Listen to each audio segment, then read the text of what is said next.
ఎదిరించు వారికి బెదరక. మూడవది 2వ అధ్యాయము 1వ వచనం. కావున క్రీస్తునందు ఏ హెచ్చరిక అయినను, ప్రేమ వలన ఆదరణ అయినను, ఆత్మయందు ఏ సహవాసమైనను, ఏ దయారసమైనను, వాత్సల్యమైనను మీరు ఏక మనసులగునట్లుగా ఏక ప్రేమ కలిగి ఏక భావం కలిగి ఉండి ఒక్కదానిని మనస్కరించు నా సంతోషమును సంపూర్ణంగా. నంబర్ 2, ఫిలిప్పీ సంఘంలో ఉన్న 2వ లోపం ఏందయ్యా అంటే, అక్కడ కూడా ఈ ఫిలిప్పీ సంఘము కూడా మాసిడోనియా దేశము, ఐరోపా ఖండంలో అక్కడ కూడా కులాలు ఉన్నాయి, మతాలు ఉన్నాయి, డబ్బు, ధనికులు, పేదలు అనేటువంటి తేడాలు ఉన్నాయి, అన్ని రకాలు ఉన్నాయి. అన్ని రకాల స్వభావం కలిగినటువంటి వారందరూ కూడా ప్రభువు నమ్ముకున్నారు. భిన్నత్వంలో ఏకత్వం అంటే మనం భారతదేశం అనుకుంటాం, అంతే కదా. మన దేశాన్ని గురించి చెప్పేటప్పుడు అదే కదా చెప్పేది. ఎన్ని భాషలు మాట్లాడే వాళ్ళని కలిసి బ్రతుకుతా ఉండమా లేదా? సంఘము కూడా అంతే. ఒక్కొక్కరము ఒక్కొక్క రకమైనటువంటి సాంస్కృతిక జీవితాన్ని కలిగినటువంటి వారం. We're having a different cultural activities in our lives. నా యొక్క ఆలోచనలు వేరు, మీ యొక్క ఆలోచనలు వేరు. నేను పెరిగిన విధానం వేరు, మీరు పెరిగిన విధానం వేరు. మీరు ఉన్న ఊరు వేరు, మీరు ఉన్న కల్చర్ వేరు, మీకున్నటువంటి వేరు, వాళ్ళకున్నటువంటిది వేరు, వీళ్ళకున్నటువంటిది వేరు, వాళ్ళకున్నటువంటిది వేరు. మనమందరము ఒక్క యేసు ప్రభు నామమున కలుసుకొని ఉన్నాం, అవునా? మనల్ని కలిపింది యేసునామం. అయితే సంఘము ఒకటే, మనం నమ్మిన దేవుడు కూడా ఒక్కటే, కానీ మన ఆలోచనలు తేడా. అదే ఇక్కడ అంటున్నాడు, మీరందరూ ఏక మనస్కులు ఉన్నట్లు ఏక ప్రేమ కలిగి ఏక భావము కలిగి ఉండుడి అంటాడు. వీళ్ళల్లో ఏకత్వము లేదు. సంఘంలో ఏకత్వం తీసుకురావడం అనేది అంత సులభమైన విషయము కాదు. నలుగురు అవునంటే 10 మంది కాదు అంటారు. ప్రియులారా, దేవుని యొక్క పరిచర్యలో ఏక స్వభావము, ఏక అత్వము, ఏక ప్రేమ కలిగి జీవించడం అనేది చాలా ప్రాముఖ్యమైనది. 2:15 తర్వాత లోపం చదవయ్యా, నా ఇంకా స్పీడ్కి వెళ్ళాలి నేను. 2:15 నిరపరాధులను నిష్కలంకులను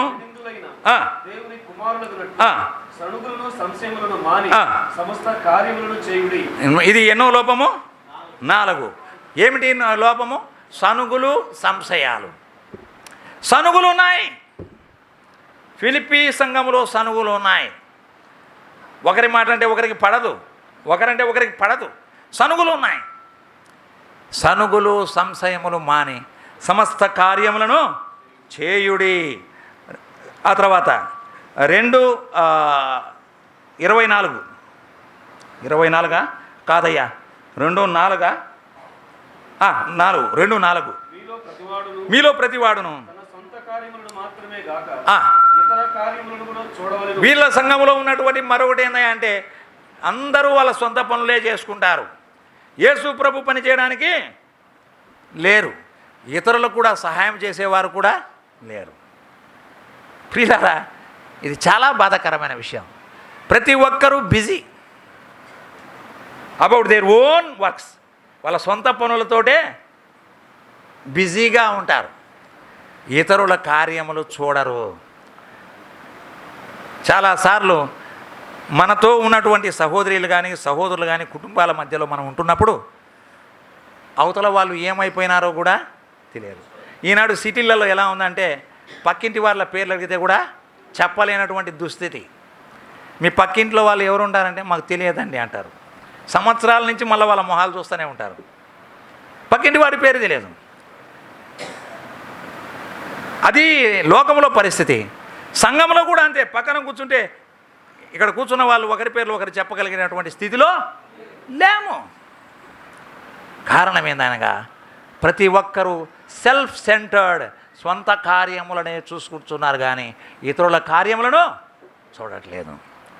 ఇతరుల గురించి ఆలోచించే టైం లేదు, ఓపిక లేదు, వాళ్ళకు సేవ చేసేటువంటి గుణము కూడా లేదు. ఇదొక లోపము. అతను 3:18 అనేకులు సిలువకు శత్రువులుగా నడుచుకుంటున్నారు. ఆ, వీరిని గురించి మీతో అనేక పర్యాయములు చెప్పి ఆ. ఇప్పుడు ఏడ్చుచూ చెప్పుచున్నాను. అది సిలువకు శత్రువులుగా నడుచుకొనుచున్నారు. క్రీస్తు సిలువకు శత్రువులుగా నడుచుకొనుచున్నారు అంటే క్రీస్తు సిలువనే వ్యర్థపరుస్తూ అనరాని మాటలనుచు క్రీస్తుకు వ్యతిరేకముగా నడుచుచున్నారు. వారిని గురించి అనేక పర్యాయములు చెప్పి ఇప్పుడు ఏడ్చుచూ చెప్పుచున్నాను. తను కట్టిన సంఘం ఇది. జైల్లో తను కట్టిన సంఘం ఇది. ఫిలిప్పీ సంఘం ఏమైపోయింది? లూదియా కుటుంబం ఉంది. ఆ తర్వాత చెరసాలాధికారి కుటుంబం ఉంది. అయ్యా వాళ్ళు ఉన్నారు. ఆ తర్వాత ఎపఫ్రోదితు తర్వాత వస్తాడు ఈ అధ్యాయం 3వ అధ్యాయంలోనే. ఎపఫ్రోదితు అనేవాడు ఫిలిప్పీ సంఘానికి సంఘ పెద్ద. ఈ సంఘములో కొంతమంది క్రీస్తు శిలువకు వ్యతిరేకముగా ప్రవర్తిస్తూ ఉన్నారు. ఏంటో తెలుసా వాళ్ళ ఆలోచన? 19వ వచనం, నాశనమే వారి అంతం, వారి కడుపే. అంటే కడుపు కోసము క్రీస్తును అడ్డంగా పెట్టుకొని బతుకుతూ ఉన్నారు. ఈనాడు చాలామంది క్రీస్తు యొక్క నామమును క్రీస్తు యొక్క పరిచర్యను బిజినెస్గా మార్చేవారుగా ఉన్నారు. వ్యాపారం అయిపోతూ ఉంది. సేవ వ్యాపారం అయిపోతుంది. సోదరుడా, సత్యాన్ని కొని దాచిపెట్టుకోవాలి. మనం వ్యాపారం చేయకూడదు. ఉచితముగా పొందితిని ఉచితముగా ఇస్తున్నాను అని పౌలు అంటున్నాడు. కానీ ఈనాడు అమాయకులైనటువంటి విశ్వాసుల యొక్క విశ్వాసమును డబ్బు రూపంలో క్యాష్ చేసుకోవడానికి అనేక మంది ఏం చేస్తున్నారు? దీన్ని వ్యాపారముగా మార్చారు.